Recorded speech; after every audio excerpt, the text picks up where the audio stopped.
الحمد لله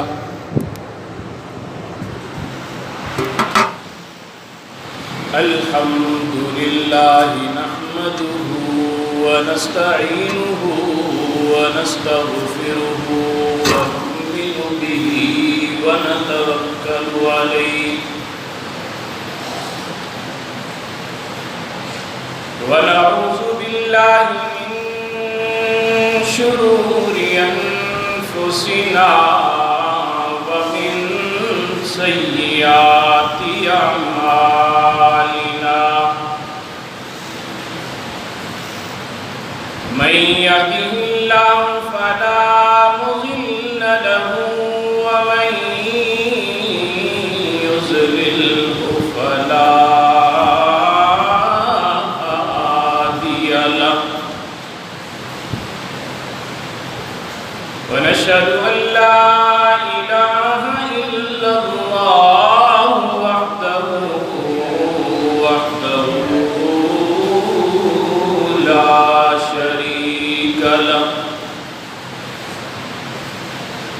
لا شريك له ولا وزير له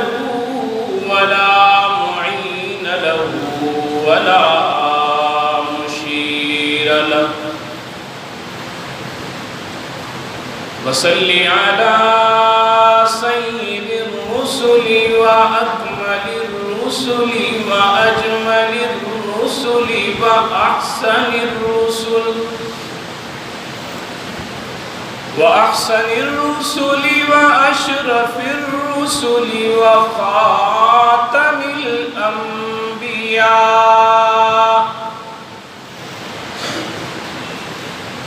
أما بعد فأعوذ بالله من الشيطان الرجيم بسم الله الرحمن الرحيم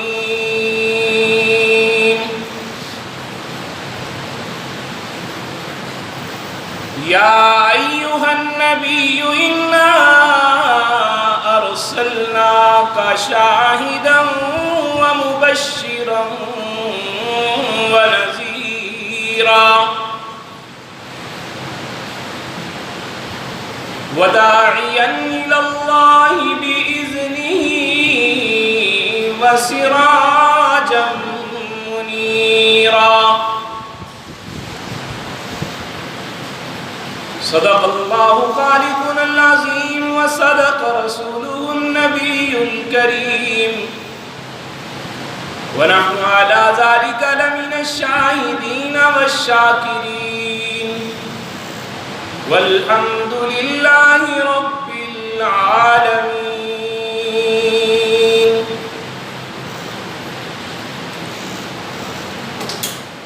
وہ آئے جن کے آنے کی زمانے کو ضرورت تھی، وہ آئے جن کے آنے کی زمانے کو ضرورت تھی، وہ آئے جن کی آمد کے لیے بے چین فطرت تھی، وہ آئے نغمہ داؤد میں جن کا ترانہ تھا، وہ آئے گریہ یعقوب میں جن کا فسانہ تھا، وہ آئے جن کو حق نے گود کی خلوت میں پالا تھا، وہ آئے جن کے دم سے عرش اعظم پر اجالا تھا۔ میں نے آج اس ذات پہ کچھ کہنے کی جسارت کی ہے، میں نے آج اس ذات پہ کچھ کہنے کی جسارت کی ہے، جس کے رتبے کی فرشتوں نے شہادت دی ہے۔ ارے کس کی ہمت میرے آقا کے مقابل آئے، ارے کس کی ہمت میرے آقا کے مقابل آئے، میرے آقا نے تو نبیوں کی امام جماعت کی ہے۔ سب حضرات عقیدت اور محبت کے ساتھ نماز و درود پاک پڑھیں۔ اللهم صل على محمد وعلى آل محمد كما صليت على إبراهيم وعلى آل إبراهيم إنك حميد مجيد۔ اللهم بارك على محمد وعلى آل محمد كما باركت على إبراهيم وعلى آل إبراهيم إنك حميد مجيد۔ گرامی قدر سامعین، معزز حاضرین، بزرگوں، دوستوں اور نوجوان ساتھیوں،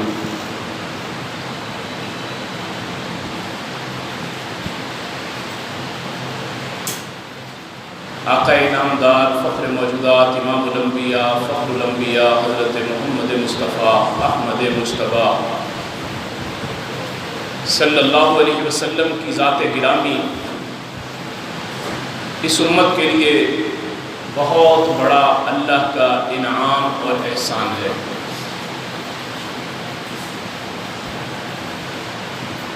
اور میرے آقا علیہ السلام کی دو حیثیتیں تھیں جن کے ذریعے میرے آقا پہچانے جاتے تھے۔ ایک حیثیت تو تھی محمد بن عبداللہ کی حیثیت سے آپ کو لوگ پہچانتے تھے، اور دوسری حیثیت آپ کی تھی محمد الرسول اللہ صلی اللہ علیہ وسلم کی حیثیت، کہ جس کے ذریعے لوگ آپ کو پہچانتے تھے۔ اور کفار مکہ آپ کی محمد بن عبداللہ کی حیثیت کو تو تسلیم کرتے تھے، لیکن اختلاف محمد الرسول اللہ صلی اللہ علیہ وسلم کی حیثیت میں کرتے تھے۔ یہاں تک کہ صلح حدیبیہ کے موقع پر بھی انہوں نے جب معاہدہ لکھا گیا تو اس معاہدے کے اندر حضرت علی المرتضیٰ رضی اللہ تعالیٰ عنہ نے جب وہ معاہدہ لکھا کہ یہ معاہدہ قریش مکہ کا ہے محمد الرسول اللہ صلی اللہ علیہ وسلم کے ساتھ، تو اس پر ان کفار نے، ان مشرکین نے اعتراض کیا کہ یہ ہم محمد الرسول اللہ صلی اللہ علیہ وسلم کی اگر حیثیت کو مانتے تو ہمارا آپ کے ساتھ جھگڑا ہی کوئی نہیں تھا، ہم تو آپ کو تسلیم نہیں کرتے کہ آپ اللہ کے رسول ہیں،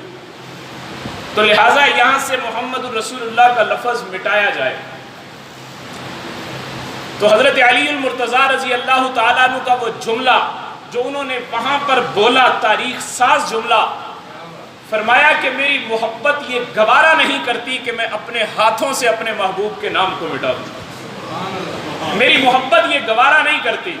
کہ میں اپنے ہاتھوں سے اپنے محبوب کا نام مٹا دوں، یہ کیسے ہو سکتا ہے؟ حتیٰ کہ حضرت علی رضی اللہ تعالیٰ عنہ نے انکار کر دیا اور اس نام کو مٹایا نہیں۔ تو آقا علیہ السلام ہمارے پیارے حبیب صلی اللہ علیہ وسلم کی ذات اقدس کو کفار محمد بن عبداللہ کی حیثیت سے تسلیم کرتے تھے، لیکن محمد الرسول اللہ کی حیثیت میں کچھ اختلاف کرتے تھے۔ اور آج ضرورت اس بات کی ہے کہ ہمارے پیارے حبیب صلی اللہ علیہ وسلم کی وہ دوسری حیثیت جو محمد الرسول اللہ کی حیثیت تھی، اس حیثیت کو آج ہم اپنے دل کے اندر اس کی عظمت کو بٹھائیں بھی اور اس کے اوپر عمل کرنے کی کوشش بھی کریں، اس لیے کہ میرے محبوب علیہ السلام کی ذات گرامی وہ ہستی ہے جسے آسمان کی بلندیوں تک، زمین کے ذروں سے لے کر آسمان کی بلندیوں تک ہر چیز نے میرے محبوب علیہ السلام کو پہچانا ہے، ہر چیز نے میرے محبوب علیہ السلام کو پہچانا ہے،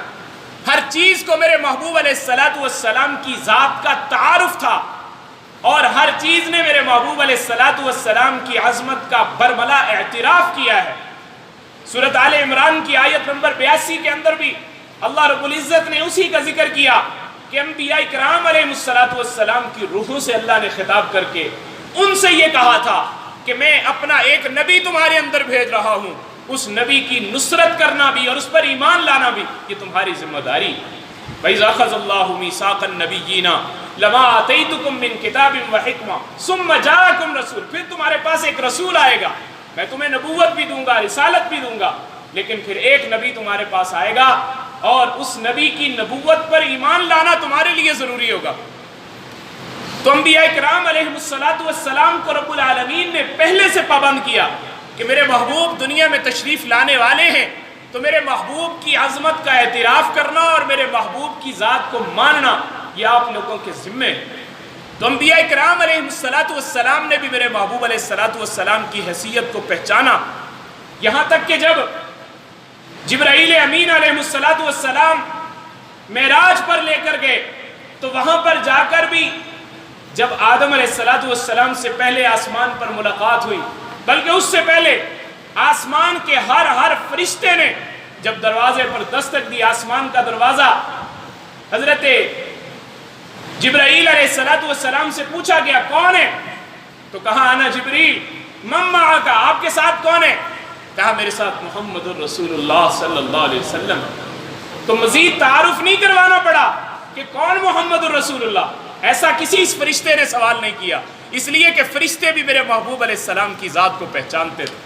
جیسے ہی آقا علیہ السلام کا نام لیا، فرشتوں نے دروازہ کھول دیا، دوسرے آسمان پہ، تیسرے آسمان پہ، چوتھے آسمان پہ،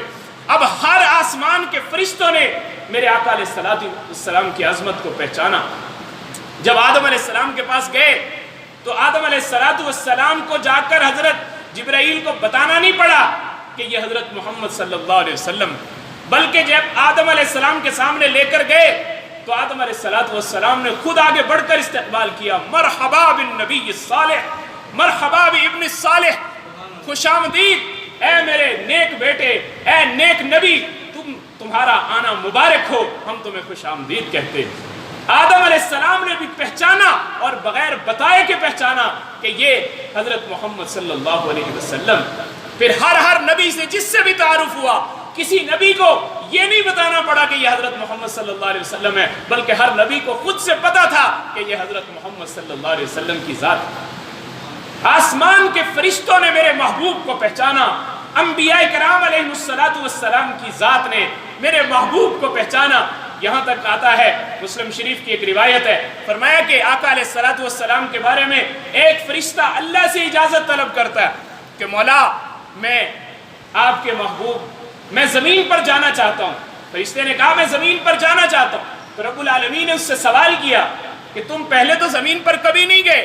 آج زمین پر جانے کا سوال کیوں کر رہے ہو، کیوں جانا چاہتے ہو؟ تو اس فرشتے نے کہا مولا میں زمین پر اس لیے جانا چاہتا ہوں کہ وہاں پر آپ کے محبوب حضرت محمد صلی اللہ علیہ وسلم ہیں، میں جا کر ان سے ملنا چاہتا ہوں، میں ان سے ملاقات کرنا چاہتا ہوں، میں ان کو سلام کرنا چاہتا ہوں، میں اس لیے جانا چاہتا ہوں۔ تو رب العالمین نے اس فرشتے کو اجازت دی کہ جاؤ تم جا کر میرے محبوب علیہ السلام کو مل لو، سلام کہو، اور پھر فرمایا کہ جا کر میرا بھی ایک پیغام میرے محبوب کو دے دینا۔ کہا یا اللہ کیا پیغام دوں آپ کا؟ فرمایا میرے محبوب کو جا کر بتانا کہ میں نے آپ کو یہ اعزاز بخشا ہے کہ میں نے آپ کی بیٹی کو جنت کی عورتوں کی سرداری عطا فرمائی۔ میں نے آپ کی بیٹی کو، دیکھیں کتنے نبی آئے دنیا میں، کتنے نبی، آدم علیہ السلام سے لے کر عیسیٰ علیہ السلام تک، کسی نبی کی بیٹی کو جنت کی عورتوں کی سردار نہیں کہا گیا۔ میں قربان جاؤں امام الانبیاء، فخر الانبیاء حضرت محمد مصطفیٰ احمد مجتبیٰ صلی اللہ علیہ وسلم کی ذات گرامی کی عظمت پر کہ آپ کو اللہ رب العزت نے یہ مقام اور یہ اعزاز عطا کیا کہ آپ حضرت محمد صلی اللہ علیہ وسلم وہاں جاتے ہیں اور ایک اعزاز ان کو یہ مل رہا ہے کہ آپ کی بیٹی کو جنت کی عورتوں کی سردار کہا گیا۔ اور پھر دوسرا پیغام یہ دیا، فرمایا کہ جا کر ان سے کہنا کہ میں نے آپ کے نواسوں کو، حسن اور حسین رضی اللہ تعالیٰ عنہما کو، میں نے جنت کے نوجوانوں کا سردار بنا دیا ہے۔ آپ کی بیٹی کو جنت کی عورتوں کی سرداری ملی اور آپ کے نواسوں کو جنت کے نوجوانوں کی سرداری ملی۔ میں قربان جاؤں اس محبوب کی عظمت پر کہ وہ فرشتہ بھی میرے محبوب کی عظمت کو جانتا ہے، میرے محبوب کی عظمت کو پہچانتا ہے، میرے محبوب کی عظمت سے واقف ہے اور اللہ سے اجازت طلب کرتا ہے کہ مولا میں تیرے محبوب کا دیدار کرنا چاہتا ہوں، مولا میں تیرے محبوب کو سلام کرنا چاہتا ہوں۔ اور پھر صرف فرشتے ہی نہیں بلکہ میرے محبوب علیہ السلام ارشاد فرماتے ہیں میں آج بھی مکے کے ان پتھروں کو جانتا ہوں جو نبوت سے پہلے بھی مجھے سلام کیا کرتے۔ صرف پتھر ہی نہیں، پہاڑ کے اوپر میرے محبوب علیہ السلام ہیرا پہاڑ کے اوپر کھڑے ہوئے، اس پہاڑ کے اوپر زلزلہ آیا، پہاڑ ہلا۔ میرے آقا علیہ الصلوۃ والسلام نے اسی وقت اس کو کہا اسکن، صرف اتنا کہا اسکن ہیرا، اے ہیرا ٹھہر جا۔ جب اتنے لفظ، اسکن کا لفظ یہ نکلا میرے محبوب کی زبان سے، پہاڑ اسی وقت وہیں ٹھہر گیا۔ وہ طول و عرض پہ پھیلا ہوا پہاڑ، وہ بھی پہچانتا ہے کہ اللہ کے محبوب نبی مجھے حکم دے چکے ہیں، اب اس حکم کو ماننا میرے لیے ضروری ہو چکا ہے، اب اس حکم کی تعمیل میرے ذمہ لازم ہو چکی ہے۔ وہ پہاڑ بھی میرے محبوب کو پہچانتا ہے، حتیٰ کہ میرے محبوب نے یہ بھی ارشاد فرمایا کہ احد پہاڑ مدینہ کے اندر موجود ہے، اللہ ہم سب کو بار بار وہ پہاڑ بھی دیکھنا نصیب فرمائے، جس کے لیے میرے محبوب نے فرمایا کہ میں احد پہاڑ سے محبت کرتا ہوں، احد پہاڑ مجھ سے محبت کرتا ہے، احد پہاڑ مجھ سے محبت کرتا ہے۔ آج بھی اگر وہاں جائیں تو ہماری آنکھیں بھیگ جاتی ہیں کہ وہ محبوب پہاڑ ہے جس پہاڑ کو میرے محبوب نے بھی محبت کی ہے، اور اس پہاڑ نے میرے محبوب سے محبت کی۔ کیسے خوش قسمت پتھر ہیں اس پہاڑ کے کہ جو میرے محبوب کو پہچانتے بھی ہیں، میرے محبوب کے ساتھ محبت کا اظہار بھی کرتے ہیں۔ یہاں تک کہ آقا علیہ السلام اکثر موقع پر احد کا نام، جس سے محبت ہو انسان اس کا تذکرہ بھی کرتا ہے، میرے آقا علیہ السلام اس کا تذکرہ فرماتے تھے، فرمایا کہ اگر میرے پاس احد پہاڑ کے برابر سونا ہو، میں اس کو بھی اللہ کی راہ میں صدقہ کر دوں، احد کے برابر میرے پاس سونا ہو، میں اس کو بھی اللہ کی راہ میں بانٹ دوں۔ پھر ایک موقع پر فرمایا جو کسی نماز جنازہ میں شریک ہوتا ہے، اللہ اس کو ایک قرات اجر عطا فرماتے ہیں، اور جو جنازے میں بھی شریک ہوتا ہے، تدفین میں بھی شریک ہوتا ہے، اللہ اس کو 2 قرات اجر عطا فرماتے ہیں۔ صحابہ نے کہا یا رسول اللہ یہ قرات کتنا ہوتا ہے؟ میرے آقا علیہ الصلوۃ والسلام نے اس قرات کی مثال کو بھی سمجھانے کے لیے فرمایا قرات احد پہاڑ کے برابر ہوتا ہے، قرات احد پہاڑ کے برابر ہوتا ہے۔ میرے آقا سے پہاڑ بھی محبت کر رہا ہے، میرے آقا بھی اس پہاڑ سے محبت کر رہے ہیں، اور پہاڑ کے پتھر بھی میرے محبوب علیہ الصلوۃ والسلام کو پہچانتے ہیں۔ صرف پہاڑ کے پتھر ہی نہیں، یہاں تک کہ میرے محبوب علیہ الصلوۃ والسلام کے لیے مسجد نبوی کے اندر ممبر بننے سے پہلے آپ جس کھجور کے خشک تنا تھا اس کے ساتھ ٹیک لگا کر میرے آقا خطبہ دیا کرتے تھے، وہ کھجور کا خشک تنا اس کے ساتھ ٹیک لگا کر خطبہ دیا کرتے تھے۔ جب ممبر کسی نے تحفے میں بنوا کر دیا، میرے آقا علیہ الصلوۃ والسلام اس ممبر کے اوپر تشریف فرما ہوئے، جیسے ہی میرے آقا ممبر پر آئے، میرے آقا نے خطبہ شروع کیا۔ صحابہ کا بیان ہے، فرمایا اس کھجور کے تنے سے بچوں کی طرح بلک بلک کے رونے کی آوازیں آنے لگی، وہ کھجور کے تنے سے بلک بلک کے رونے کی آوازیں آنے لگی۔ کھجور کا تنا، یہاں 2 روایتیں ملتی ہیں، ایک روایت میں ہے بچوں کی طرح بلک بلک کے رو رہا تھا، اور ایک روایت میں ہے کہ وہ کھجور کا تنا 10 ماہ کی گابن اونٹنی کی طرح چیخ چیخ کر رو رہا تھا۔ فرمایا کہ میرے محبوب علیہ الصلوۃ والسلام اپنے ممبر سے نیچے اترے اور جا کر اپنے علم نشرح والے سینے کے ساتھ میرے محبوب نے اس کھجور کے تنے کو چمٹا لیا۔ اے امت کے لوگوں کے لیے اس میں ایک پیغام ہے کہ لوگوں، اگر کھجور کا تنا بھی روتا ہے، میرے محبوب تو اس کو بھی اپنے سینے سے لگا کر تسلی اور تشفی دیتے ہیں۔ آج ہمارا کوئی بھائی اپنے غم کے اندر رو رہا ہے، اپنی کسی پریشانی کے اندر رو رہا ہے، ہم اس کی مصیبت کو دور کرنے کی کوشش کیوں نہیں کرتے؟ آج ہم اس کے ساتھ ہمت اور حوصلے کے ساتھ اس کے ساتھ دست و بازو کیوں نہیں بنتے؟ میرے محبوب نے تو کھجور کے تنے کو بھی رونے نہیں دیا، اسے بھی اپنے سینے سے لگا کر اس کو چپ کروایا، اور کھجور کے تنے نے میرے محبوب کی عظمت کو پہچانا ہے، میرے محبوب کی عظمت کو پہچانا ہے۔ میرے محبوب نے اس کھجور کے تنے کو سینے سے لگا کر چپ کروایا اور اس کھجور کے تنے کو خاموش کروایا، یہاں تک کہ ایک موقع پر آقا علیہ الصلوۃ والسلام کے پاس آپ ایک باغ میں تشریف لے گئے۔ جیسے میرے آقا باغ میں گئے، باغ میں ایک اونٹ موجود تھا، وہ اونٹ میرے محبوب کو دیکھ کر زارو قطار رونے لگا۔ میرے آقا نے فرمایا من رب ھذا الجمل، اس اونٹ کا مالک کہاں ہے؟ اس اونٹ کا مالک کہاں ہے؟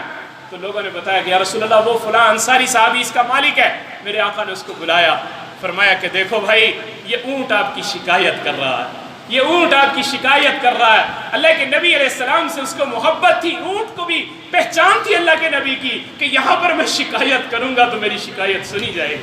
میری شکایت کا ازالہ کیا جائے گا۔ میرے محبوب علیہ الصلوۃ والسلام اس اونٹ کو بھی تسلی دیتے ہیں، اس کے مالک کو بھی اس کی تلقین کرتے ہیں کہ اللہ سے ڈرو، اس اونٹ کے ساتھ ظلم نہ کرو، اس کے ساتھ محبت کا شفقت کا معاملہ کرو، اس سے کام اتنا لو جتنی اس کے اندر استطاعت ہے، جتنی اس کی ضرورت ہے اس کے مطابق اس کو خوراک ادا کرو۔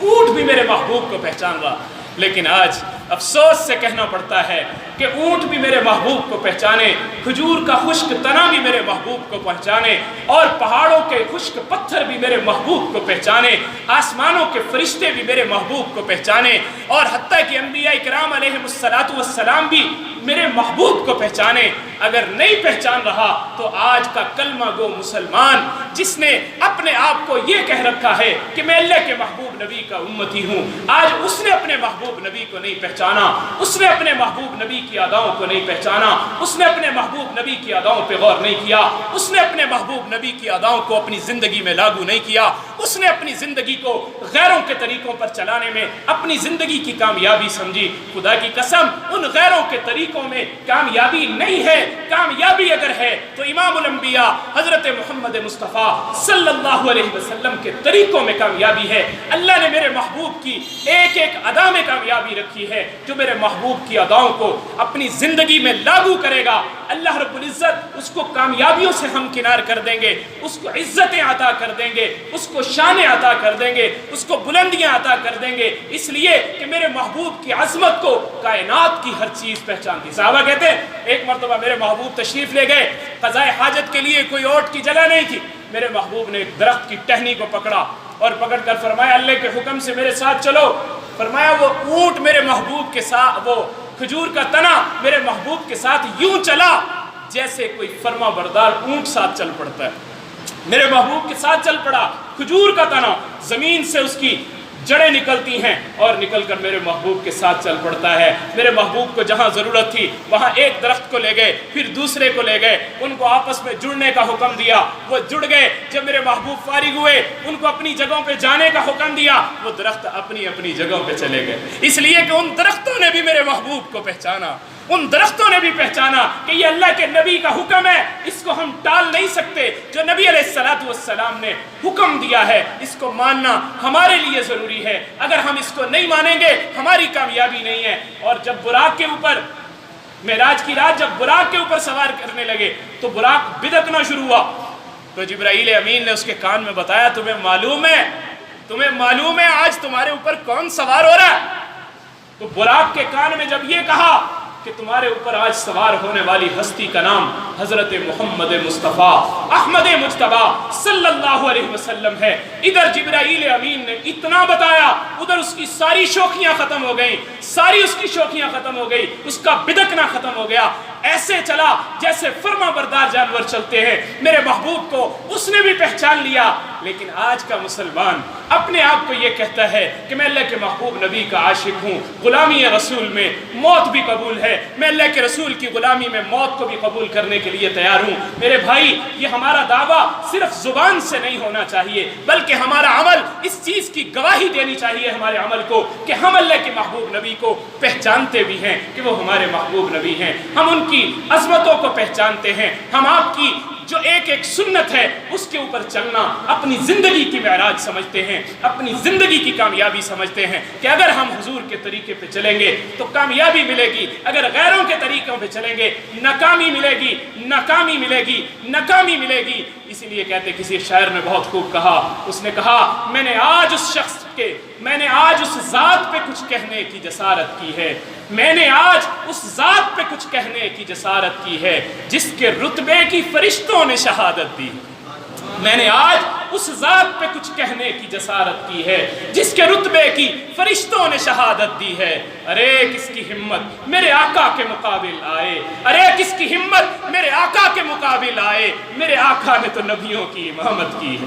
میرے آقا نے تو نبیوں کی امامت کی ہے۔ اللہ نے سارے نبیوں کے آگے میرے محبوب کو کھڑا کر کے دنیا والوں کو بتا دیا، او کائنات ہستی میں بسنے والوں، یہ دیکھو سارے نبی بھی اس محبوب کی مان کے چل رہے ہیں، اس محبوب کے پیچھے چل رہے ہیں، جیسے میرے محبوب چل رہے ہیں اسی طرح یہ سارے نبی چل رہے ہیں۔ اگر میرے نبی یوں چل سکتے ہیں تو پھر تم کیوں نہیں چل سکتے؟ تمہاری زندگی اس کے سانچے میں کیوں نہیں ڈھل سکتی؟ تمہاری تجارت اس کے مطابق کیوں نہیں ہو سکتی؟ تمہاری معاشرت اس محبوب کے سانچے میں کیوں نہیں ڈھل سکتی؟ تو اللہ سے دعا ہے کہ اللہ ہمیں اس محبوب کے احکامات کے اوپر عمل کرنے کی بھی توفیق نصیب فرمائے، آپ کی قدر کو پہچاننے کی بھی توفیق نصیب فرمائے، اور اپنی زندگی کو ان کے سانچے میں ڈھالتے ہوئے گزارنے کی توفیق نصیب فرمائے۔ وآخر دعوانا الحمدللہ رب العالمین۔